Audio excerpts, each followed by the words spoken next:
తెలంగాణ ప్రజలకు నమస్కారం. నేను మీ డాక్టర్ ఆర్ఎస్ ప్రవీణ్ కుమార్. గత 10 సంవత్సరాలుగా నేను గురుకుల పాఠశాలల సెక్రటరీగా పనిచేసి ఉద్యోగానికి 7 సంవత్సరాల సర్వీసు ఉండగానే స్వచ్ఛందంగా రాజీనామా చేసి నేను రాజకీయాల్లోకి వచ్చాను.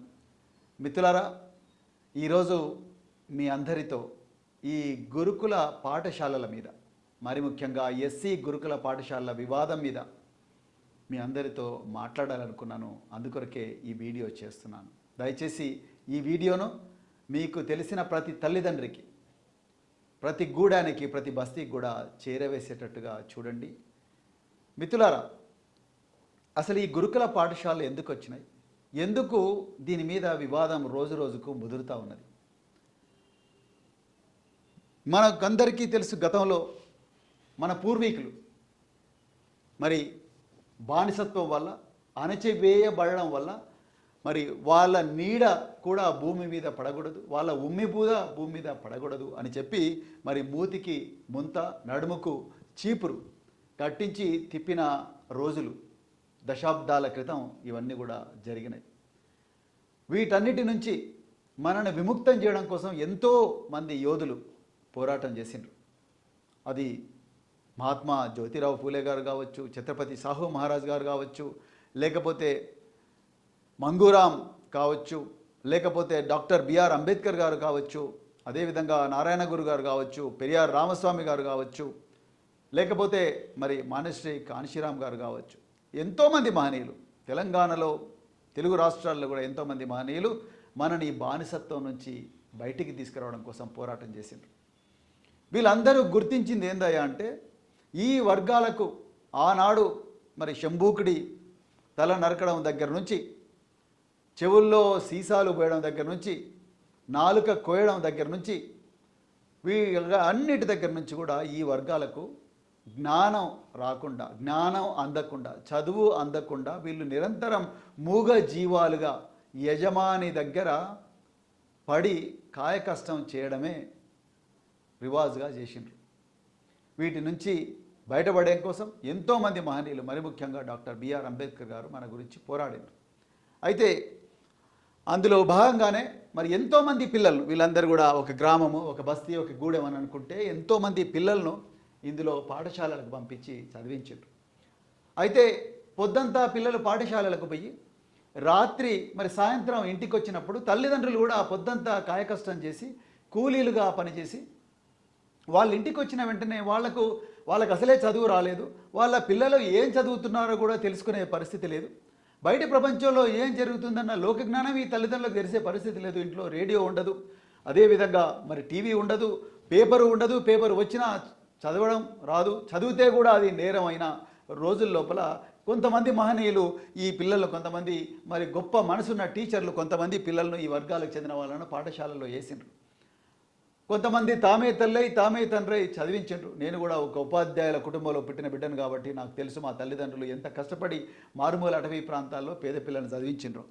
కానీ మరి పిల్లలు బడి నుంచి ఇంటికి వచ్చిన తర్వాత ఇచ్చిన హోంవర్క్ కానీ, లేకపోతే రకరకాల మరి పాఠాలు ఏ విధంగా చదువుతున్నారన్న కనీసమైన జ్ఞానం తల్లిదండ్రులు లేనందువల్ల చాలామంది కూడా 10వ తరగతిలోనే మరి చదువు వదిలేయడం, ఇంటర్మీడియట్లో చదువు వదిలేయడం, డిగ్రీలు చదువు కూడా చదువు వదిలేయడం, మరి ఇంటి బాధ్యతలన్నీ కూడా వాళ్ళ భుజాల మీద పడడం, లేత భుజాల మీద పడడం, దానివల్ల వాళ్ళు మళ్ళీ పెళ్లి చేసుకొని వాళ్ళు కూడా మళ్ళీ తండ్రులు అవ్వడం, ఈ పరంపర అనేది చాలా సంవత్సరాలుగా సాగింది, ఇప్పుడు కూడా సాగుతూనే ఉన్నది.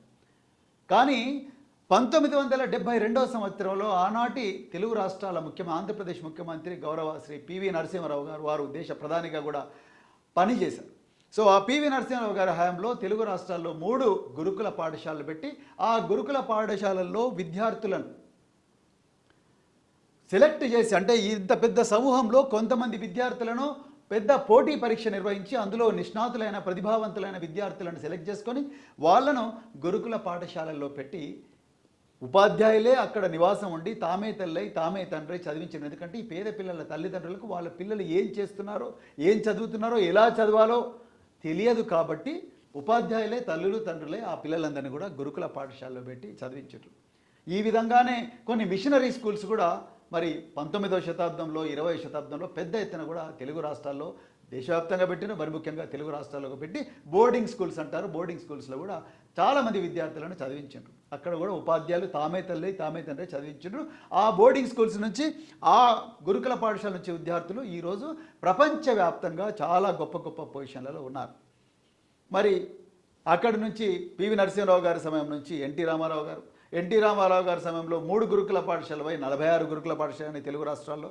దాని తర్వాత లాంగ్గా ఉన్నది, మీరేమనుకోకండి. దయచేసి ఈ వీడియోని అన్ని గూడాలకు, అన్ని బస్తీలకు, అన్ని గ్రామాలకు, అన్ని పట్టణాలకు, అన్ని వర్గాల ప్రజలకు, మరి ముఖ్యంగా పేద వర్గాల ప్రజలకు షేర్ చేసి ఈ విషయాన్ని అందరికీ కూడా చెప్పండి. ఇది ఒక్కరి భవితవ్యం కాదు.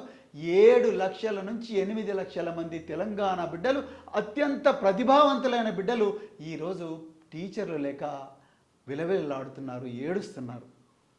వాళ్ళందరి జీవితాలు మార్చాల్సిన అవసరం ఉన్నది. వాళ్ళందరి భవిష్యత్తు కాపాడాల్సిన అవసరం ఉన్నది. అప్పుడే తెలంగాణ దేశంలో అగ్రస్థానంలో ఉంటుందని చెప్తూ మరొక్కసారి మీ అందరికీ కూడా ధన్యవాదాలు చెప్తున్నా. జై భీమ్, జై తెలంగాణ.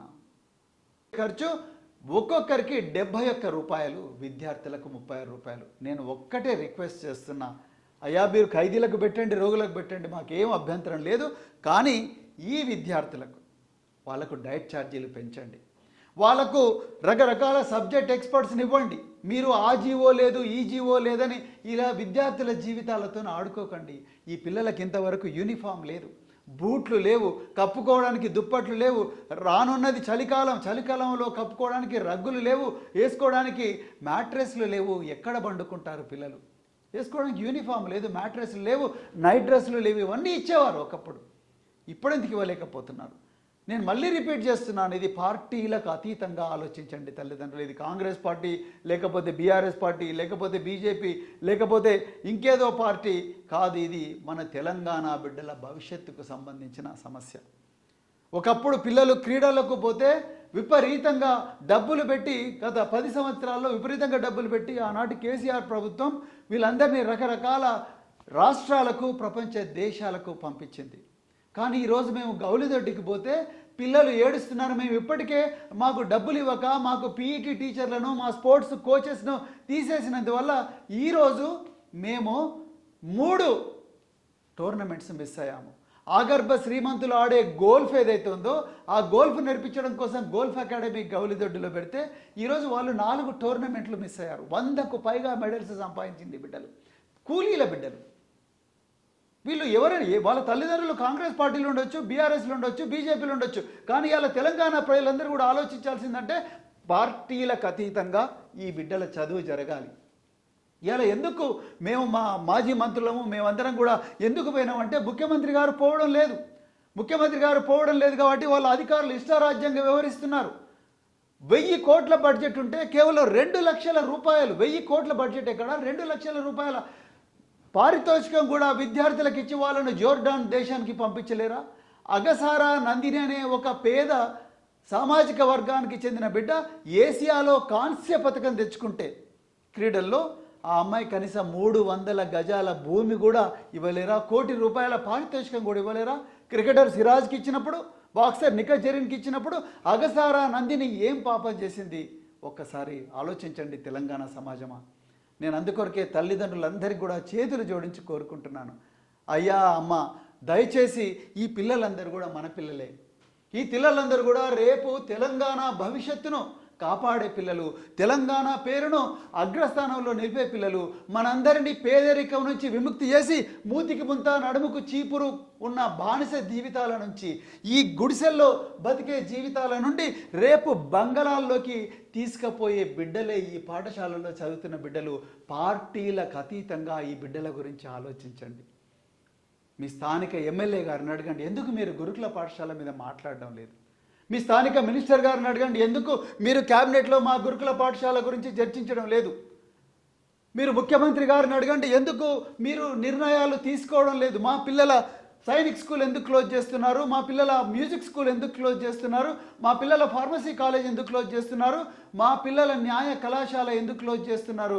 మా పిల్లలకు చదువు చెప్పే ఉపాధ్యాయులకు గత 3 నెలల నుంచి జీతాలు ఎందుకు ఇవ్వడం లేదని తల్లిదండ్రులుగా మీరందరూ అడగాల్సిన అవసరం ఉన్నది. మనం అందరం భార్యాభర్తల ఒప్పందంతోనే ఈ బిడ్డలని ప్రపంచంలోకి తీసుకొచ్చినాం. మనందరి ఆ పేదరికం పోవాలనే ఆనాడు ప్రభుత్వం పెట్టిన గురుకుల పాఠశాలలో ఈ పిల్లల్ని చదివించి ఇంగ్లీష్ మీడియంలో చదివించి ఒక్క పైసా ఖర్చు కాకుండా ఇంగ్లీష్ మీడియంలో చదివించి ఇంత గొప్ప గొప్ప విమానాలు, కార్లు, బంగళాల్లో, సినిమా రంగంలో, విదేశాల్లో, అదేవిధంగా డాక్టర్లు, ఇంజనీర్లుగా మార్చే పరిస్థితి వస్తుందనే కదా మనం తీసుకొచ్చింది. ఎందుకు తెలంగాణ సమాజం గురుకులాల మీద ఇంత వివక్ష జరుగుతూ ఉంటే మౌనంగా ఉన్నది? తెలంగాణ సమాజమా, ఒక్కసారి నిద్రలేయండి. తల్లిదండ్రులారా, ఒక్కసారి నిద్రలేరండి. ఇది కేవలం ఎస్సీల సమస్య మాత్రమే కాదు. బీసీ గురుకులాలు, మైనారిటీ గురుకులాలు, అదేవిధంగా గిరిజన గురుకులాలు ఎక్కడ చూడు బడ్జెట్ లేదు, బడ్జెట్ లేదు, బడ్జెట్ లేదు అంటున్నారు. మరి బడ్జెట్ అంతా ఎక్కడ పోతున్నది? 2 లక్షల బడ్జెట్ ఉన్నప్పుడు గురుకులాల మొత్తం బడ్జెట్ కలిపితే ఒక 5,000 కోట్లు, 6,000 కోట్లు. 2 లక్షల బడ్జెట్లో 6-7 వేల కోట్ల రూపాయలు ఈ ప్రభుత్వం ఈ చిన్నారి పిల్లల కోసం ఖర్చు పెట్టలేదా? ఒక్కసారి ఆలోచించండి. తల్లిదండ్రులారా, మీరు కూలీలు కావచ్చు, మీరు ఇటుక బట్టీల్లో పనిచేసే కార్మికులు కావచ్చు, మీరు వలస కూలీలు కావచ్చు, డ్రైవర్లు కావచ్చు, క్లీనర్లు కావచ్చు, ఆటోలు నడుపుకునే వ్యక్తులు కావచ్చు, ఇళ్ళల్లో పనిచేసే మహిళలు కావచ్చు, కానీ మన కడుపు జించుకొని పుట్టిన బిడ్డలను ఇక్కడ చదివిస్తున్నప్పుడు తప్పనిసరిగా ఈ బిడ్డల గురించి మాట్లాడాల్సిన అవసరం ఉన్నది. ఈ బిడ్డల గురించి మీ స్థానిక ప్రజాప్రతినిధులను నిలదీయాల్సిన అవసరం ఉన్నది.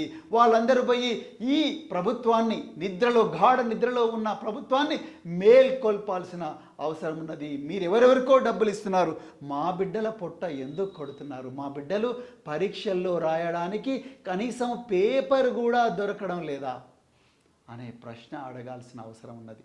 మా బిడ్డలకు చదువు చెప్పే టీచర్లకు జీతాలు ఇవ్వడానికి మీకేం అడ్డం వస్తున్నది? రాజకీయాలకు అతీతంగా దీని గురించి మనం అందరం కూడా ఆలోచించాల్సిన అవసరం ఉన్నదని చెప్తూ, మిత్రులారా, దయచేసి